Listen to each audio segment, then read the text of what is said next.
दो असमान संख्या में से प्रत्येक से छोटी संख्या का आधा घटाया जाता है, तब जो संख्याएं प्राप्त हुई उनमें से बड़ी संख्या छोटी संख्या की 5 गुना है। तो बड़ी व छोटी संख्या का अनुपात ज्ञात करें। तो सबसे पहले इसको में ध्यान देना कि जितना जो ये दिया हुआ है सब आंसर के रूप में, इसमें से कोई एक आंसर होगा और आंसर है जो दिया हुआ है बड़ी और छोटी संख्या का अनुपात। तो यहाँ पर देखिए बड़ी और छोटी संख्या का अनुपात दिया हुआ है।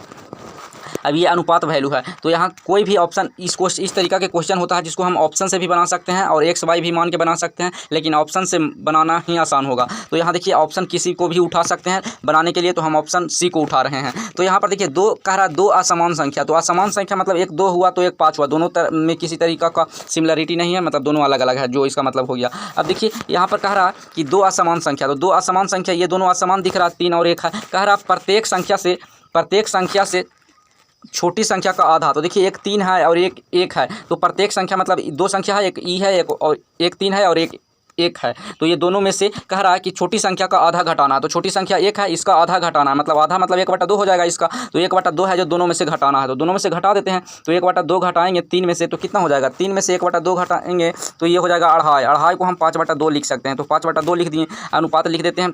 अब यहाँ देखिए कार्य घटाया जाता, प्रत्येक में से कहा है यहाँ, तो इसको में से भी 1/2 घटाना पड़ेगा, तो इसको में से घटाएंगे तो ये हो जाएगा 1/2, तो दोनों में से घटा दिए। तो कह रहा तब जो संख्या प्राप्त हुआ, तो ये दोनों संख्या है जो प्राप्त हुआ है, तो कह रहा प्राप्त हुआ उनमें बड़ी संख्या, तो ये बड़ा है, बड़ी संख्या छोटी संख्या की 5 गुना। तो छोटी संख्या की 5 गुना मतलब छोटा में 5 से गुना कर देते हैं, तो छोटी संख्या की 5 गुना है। तो देखिए ये 5 गुना किए तो ये वाला प्राप्त हो गया, तो उसी को कह रहा छोटी संख्या की 5 गुना है, मतलब यहाँ पर सही सेटिस्फाइड हो गया कि छोटी संख्या के 5 गुना है ये, क्योंकि इसको मैं 5 से गुना किए तो ये वाला वैल्यू प्राप्त हो गया, मतलब जो ऑप्शन नंबर हम सी लिए हैं ये सही है। इसके जगह पर यहाँ पर 2 और 1 भी मानेंगे, यहाँ मान सकते हैं लेकिन आंसर नहीं आएगा। 3 1 मानेंगे, मतलब यहाँ 3 मान लेंगे, यहाँ 2 मान लेंगे तो आंसर नहीं आएगा, क्योंकि यहाँ पर देखिए मान के 1 देख सकते हैं यहाँ पर, तो यहाँ पर देखिए 3 2 मान लेंगे तो क्या हो जाएगा, 3 2 मान लेंगे तो छोटा तो ये है। अब छोटा इसका आधा घटाएंगे, मतलब इसका आधा करना है, इसका कह रहा छोटी संख्या का आधा घटाया जाता है, तो छोटी संख्या का आधा करेंगे तो कितना हो जाएगा, आधा करने का मतलब है 2 से डिवाइड, तो आधा करेंगे तो 1 हो जाएगा, तो 1 इसको में से घटेगा तो ये 2 हो जाएगा, और 1 इसको में से घटेगा तो कितना हो जाएगा, 1 बच जाएगा।